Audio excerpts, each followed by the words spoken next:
Well, gang, it looks like we may have another mystery on our hands. You might want to clench your butt cheeks for this one, because today we're gonna be diving into the Joe Rogan situation, okay? And apparently this conversation, I seen a little bit of it, so I was like, okay, let's actually talk about it together. We may also have to make a video on the tall whites very soon, but let's jump right into it. We have an ex-Pentagon insider talking about on how UFOs work and why the government is disclosing information. If you're new here, guys, you do not have to like, you do not have to subscribe. I post random stuff. Roll it. What's the most compelling modern thing that you've seen? Oh my God, I can't talk about it, unfortunately. This is my frustration, Joe, because I know what I've seen. I know what my colleagues have seen, right? Oh my God, Joe, I can't talk about it, but here we go. Okay. Right? And to this day, there's video that's coming in on a regular routine basis that is very compelling. And if How do they hide this stuff from the general public? Yeah. Well, we have classified systems. We hide a lot of but things. how is it getting filmed? Is any of it getting filmed by the general public, or is all this military stuff? So let me backtrack a little bit. There's a general public that is filming stuff, but from a Department of Defense perspective, our focus, now Arrow is a different story, but when I was in the government, we had to be very careful of something we called intelligence oversight. Back in the 60s and 70s, the U.S. intelligence apparatus, particularly in the Department of Defense, was kind of naughty. They were doing things they shouldn't do. They were spying on students, and they were spying on American citizens. You don't say. Yeah, crazy. Right. Say it isn't so. So Congress passed some laws and said, okay, you can no longer do this kind of stuff on American citizens, right? You can't conduct intelligence operations on American citizens. You can't do it. It's illegal. Guys, stop rolling those fat doobies, man. Looks like that he lit up a fat one. Yeah, look at that. He lit up a fat one. Right? Okay. So you have Executive Order 12333 and all these other rules on American citizens. You can't do it. It's illegal, right? Okay. So you have Executive Order 12333 and all these other rules and laws and DOD 5240.1 that all come out and say no mas. So Department of Defense is supposed to focus on military. That's it. You don't bring in U.S. persons' information and ingest them into a Department of Defense database, especially a Department of Defense intelligence database. That's a super no-no. That's called U.S. persons' information, and it's pretty much verboten. So our focus was looking specifically at military-sourced information. I was not focusing at all on what the private citizens were seeing, because at the end of the day, we couldn't use it. You can't do anything with it. And it seems like you got plenty of compelling footage from the military. Overwhelming. So this is only the beginning part, right? Guess what, guys? It's gonna get pretty out of hands very soon. So much for that. Oh my God, Joe, I can't talk about it too. Here we go again, all right? Overwhelming. There's absolutely no doubt that we didn't have to look at civilian data, because we had better collection sensor systems from the military that was looking at stuff and giving us better insight. If you can't tell us about, can you give us some sort of an understanding of like what you're talking about? He's gonna say no. Yeah, sure. Oh, what? Say psych. Without being specific? Yeah, let me see. No way. Yeah.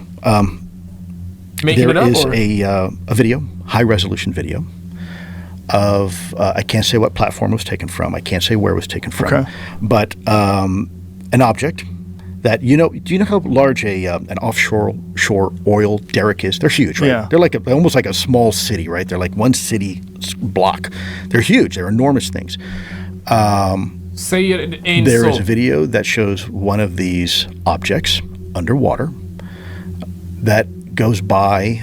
The speed was calculated between 450 and 550 knots underwater, and it was bigger than the offshore derrick that it was passing. Because you can see in the video the offshore. Now it is yes. So this is how true is that? That I can't say. I guess none of us can really say it because we were not there. But it is true. There were articles, there were reports on a government level. I believe there were articles that I remember seeing that were talking about UFOs were caught underwater doing 500 miles per hour, which is insane. Which is insane, right? Basically, the speed of a jet, speed of an airliner, not necessarily a jet, but speed of a plane, a Boeing. If it's Boeing, folks, I'm not going. Remember, folks, if it's Boeing, I'm not going. If it's Boeing, I'm not going. Say it with me. If it's Boeing, I'm not going. And we demand answers. We demand answers. The public demand answers. Now, another thing that I want to mention here is that according to Dr. Stephen Greer, a lot of you believe him, a lot of you don't believe him. Fair. But according to him, Luis Elizondo is a government psyop. And according to Luis Elizondo, Dr. Stephen Greer is a fraud. So who do you believe in this situation? Yeah, man, I don't know, man. We need to do a video on where Luis Elizondo called out Dr. Stephen Greer and Dr. Stephen Greer called out Luis Elizondo. I'll have a video on it. It was very, very interesting. But tonight, it's not that night. Tonight, we're talking about how the inside of a UFO work. Roll it. Short derrick, and you could see this derrick that it was passing, because you could see in the video the offshore derrick, and you could see this thing zip right by it. Jesus. Yeah. So that's a lot of them, right? A lot of them are reported as being transmedium. Right. So that exactly. Why do we use the term UAP, right? Now it's unidentified anomalous phenomenon, because it's all domain. Initially it was UFO. Unidentified flying object. And for several reasons, they changed the name. One of them, not just because of stigma like people think, but because the word flying object means flight. And you have to have wings to fly. That's flight. And these things don't have wings. So that term, we're not even sure is even accurate anymore, because they're not necessarily flying. We see them underwater. We see them super high altitude. Yeah. So the term was changed to unidentified aerial phenomenon. But again, that did not encompass all the observations we were seeing. So now the term UAP, I think the latest description of it is unidentified anomalous phenomenon to help...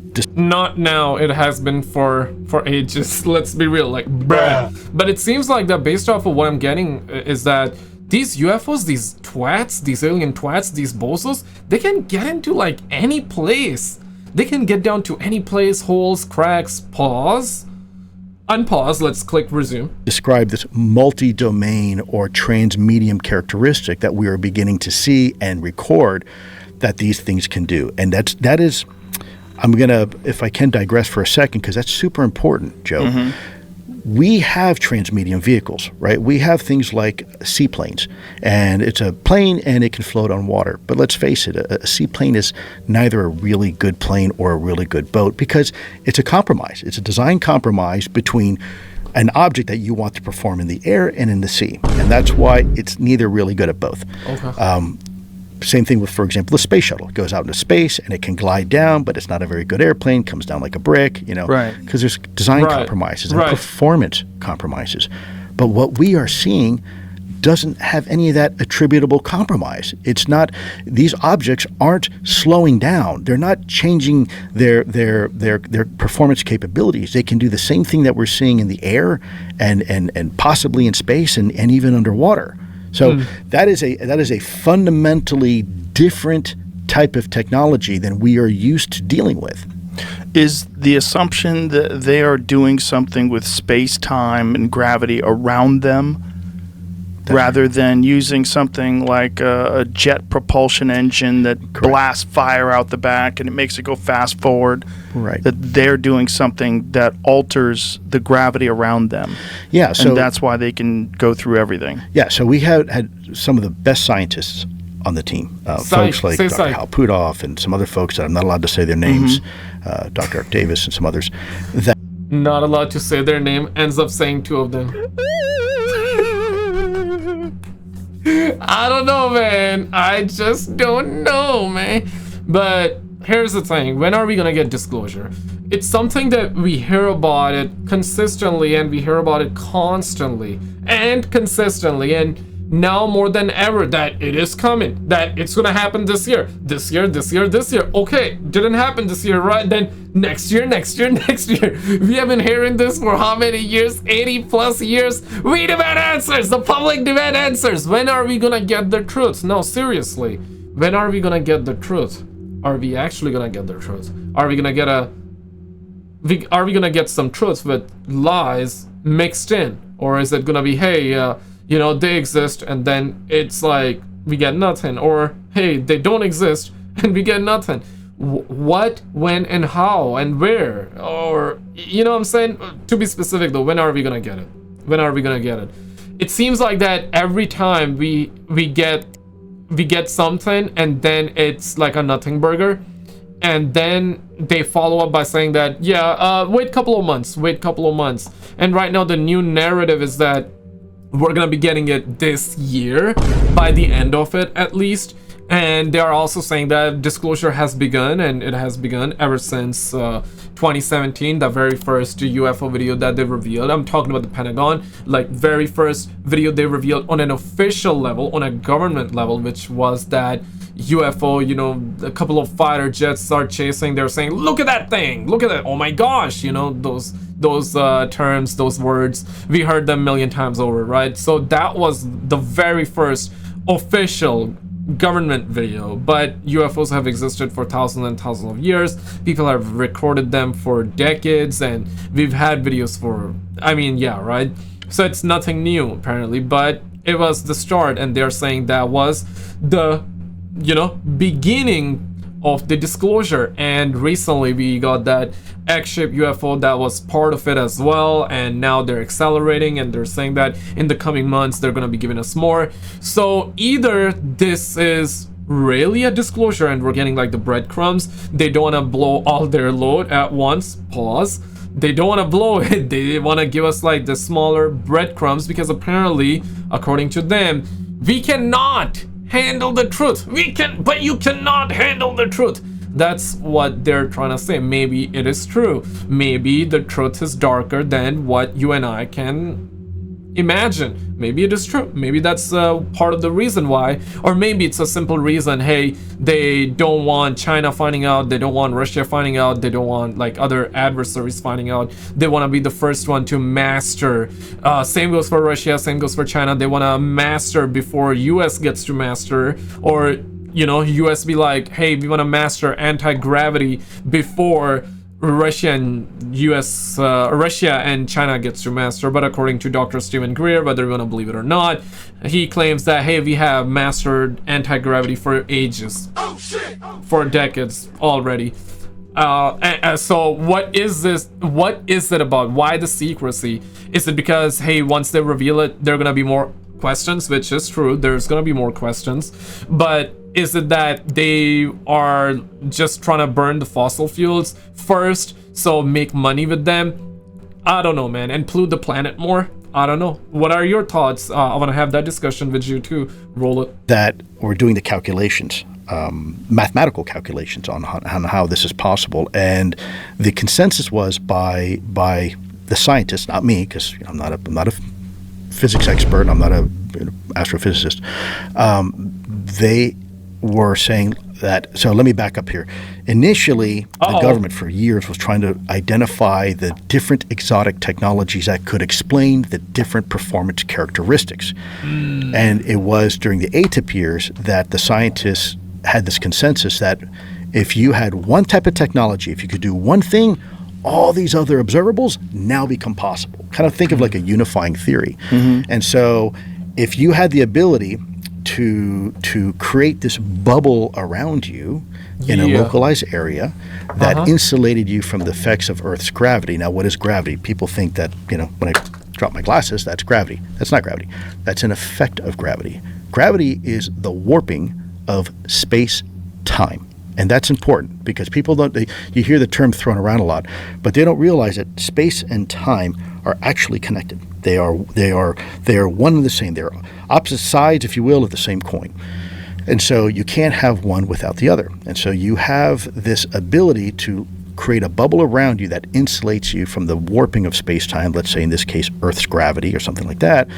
Then the way you experience time inside that bubble is perhaps fundamentally different than the way you might experience space-time outside that bubble, because you're not subject to the effects of gravity, which would explain potentially why things don't need wings and why they don't need propulsion systems like that, right? So it's a completely different way of looking at at. You know, this is interesting, right? Whether this is true or not, yeah, I don't know about that one. But it is interesting because this kind of reminds me of the time when Bob Lazar shared his story, and he said something along the lines of, while he was working at S4 Area 51, he came across something like that, like a ball, and the more they try to touch it, the more it would push them away. So the more, it was kind of like, you know how you got two magnets and you try to like stick them together, and it's like not, they just cannot like stick together. They always like push each other, and the more you try to force it, they would either go like that or that. They can never like connect. So it's like the North Pole, South Pole kind of situation. I believe that's like part of it too. Perhaps that's what it is. But yeah, it reminded me of like that time when Bob Lazar mentioned that the more they try to touch it, the more it would push them away, or the more they try to bring something closer to it, it would push it away. How we understand physics. And it was apparently the reactor. On that one, I need to do research. Was it a reactor or was it something else that Bob Lazar mentioned? But yeah. And how we, as humans, move about. Everything we do is fundamentally force equals mass times acceleration. Right? F equals ma, right? Mass times acceleration, and you get force. This may be something a little bit different. This is not using, again, conventional thrust, or if I, Newtonian, right? If I push this way, I have an equal and opposite reaction that way, right? That's how. Are there any theories as to how it's accomplishing this? There is. Actually, Dr. Hal Puthoff about 3 years ago gave a speech on this. A very interesting lecture about this technology, and if you ever have the chance, you really should have him on, because he's an incredible human being. He's also the one who helped start the government's remote viewing program and a bunch of other stuff for the government. He's been involved in a lot of our nation's probably most classified efforts, but he was working with us on ATIP as one of our scientists. And he gave a lecture about 3 years ago to some other scientists about the specifics on how this is possible. I am not a scientist, so I'm definitely not going to speak on behalf of Hal Puthoff, because I'm sure I will muck it up. But I do recall a time when he came into our skiff and gave us about a 3-hour lecture on this unifying theory. And at that moment, it was very much for us the epiphany that a lot of us had been searching for. He's like, look, at the end of the day, this is how it's possible. And that was kind of this, wow. So it's really not. Can you give us a moron's view of how it's possible? Like, yeah. Explain it to someone like me. Yeah, well, I'm in that category, Joe. So, Good. We're speaking the same language. Yes, sir. Yeah, single syllable grunts, right? Yeah. So you have an object like this cup on your table. Got it. And you want it to be insulated from the effects of Earth's gravity. So you create this bubble artificially using a certain energetic source at a certain frequency, and it interacts with certain material, certain metamaterial. And I got to be careful exactly what I say, but certain skin of the craft, this aluminum via the cup here, and all of a sudden, boom, you have this bubble around you where what you see on the outside is not necessarily what you see on the inside. In fact, may I do a little more drawing for you? Okay, and forgive me, I'm not an artist, so I'm going to do this upside down for you, and then I'm going to kind of scoot this just a little here. All right, let's do this. So, here we go, boys. Here we go. So much for oh my god, unfortunately, I know your audience can't see this, but actually, it's probably okay. good. Yeah. Oh, so much for oh my god, I cannot talk about it. To now, oh my god, let's actually draw and let's show the people. Let's get it. People can. There's a video form of it. Well, I'm sure this will get on. It'll be on YouTube as well. It's probably good that they don't, because I'm not an artist. But let's say this is a two-dimensional representation of a three-dimensional space. Okay. Can a brother see it? In essence, yo, look at that, man. Yo, damn, Joe be packing the heat. Pause.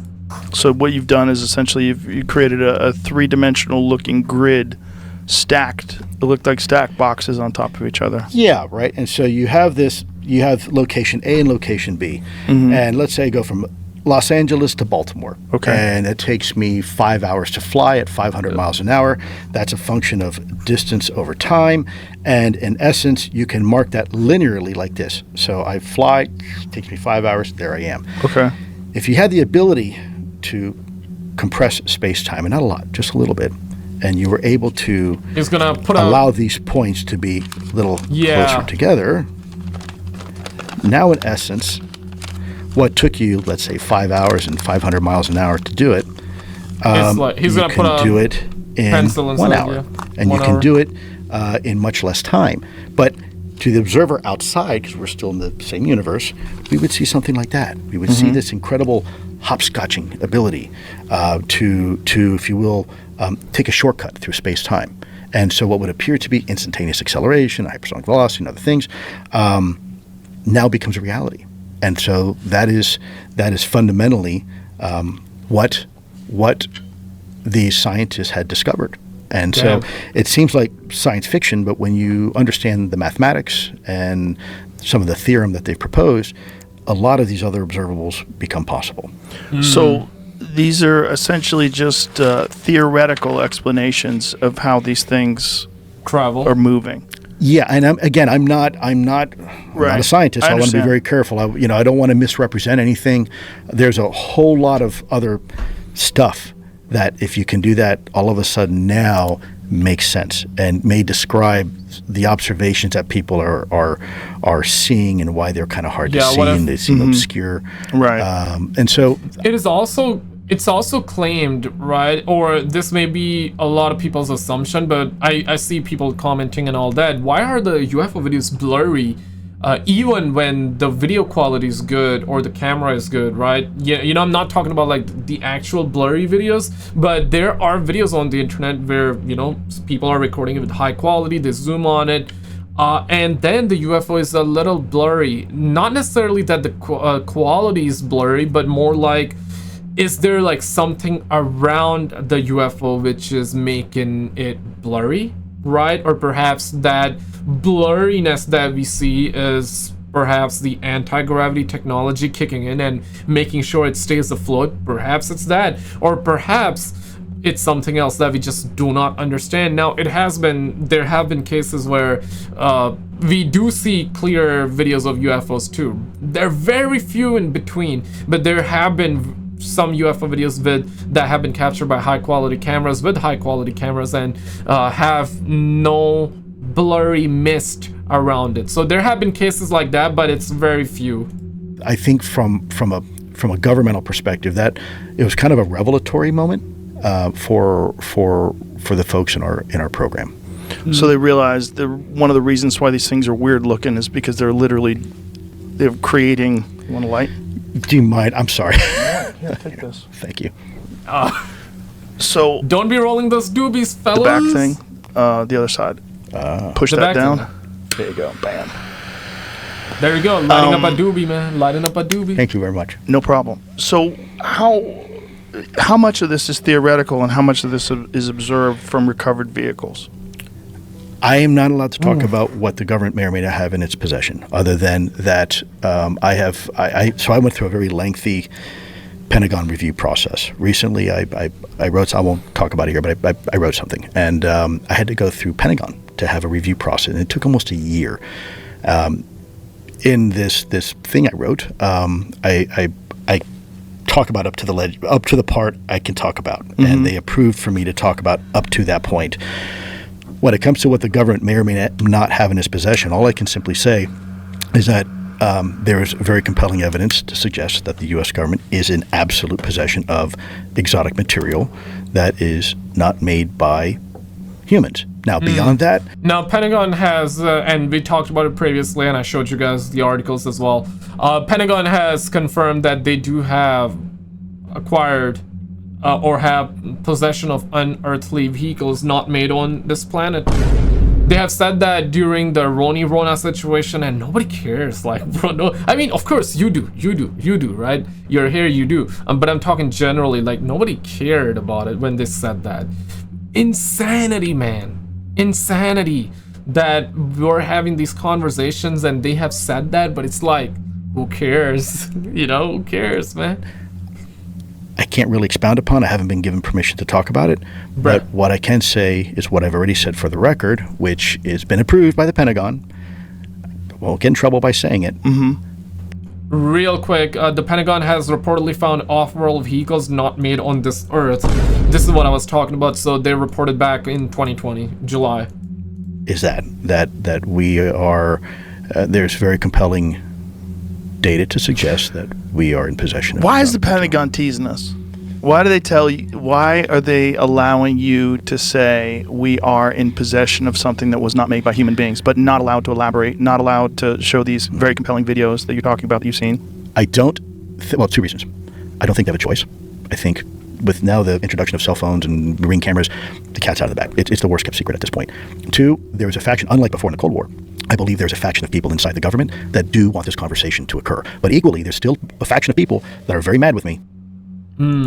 Guys, check out this video on the screen, because apparently there was a massive UFO like mothership that was caught by a family, and they were freaking out, absolutely freaking out. And then we also had like other clips in it too. Check out this video on the screen, and I'll see you right there.